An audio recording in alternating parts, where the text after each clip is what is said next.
ఒక గ్రామంలో 60 ఏళ్ల వెంకట్రావు ఉండేవాడు. అతనికి 90 ఏళ్ల వృద్ధ తల్లి. చనిపోయే ముందు ఆమె ఒక చివరి కోరిక చెప్పింది. నా బంగారు తాళి కొడుకుకి, వెండి కడియాలు కూతురికి.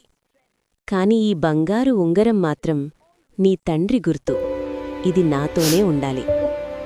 అందరూ ఒప్పుకున్నారు. కొద్ది రోజులకి ఆ అమ్మ మరణించింది.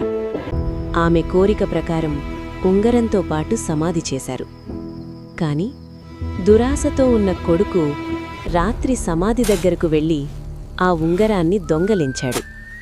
ఆ రాత్రి నుంచే అర్ధరాత్రి అతని కలలో తల్లి కనిపించి, నా ఉంగరం ఎందుకు దొంగలించావు అని అడుగుతూ పీడించసాగింది. భయంతో వణికిపోయిన వెంకట్రావు తరువాత రోజు ఆ ఉంగరాన్ని తిరిగి తల్లి సమాధి వద్ద పెట్టి, క్షమించమ్మా, తప్పు చేశాను అని ఏడ్చాడు. ఆ రోజునుంచి అతనికి ప్రశాంతంగా నిద్రపట్టింది. దురాశ మనిషిని భయంతో బ్రతికిస్తుంది. తల్లి కోరిక పవిత్రం.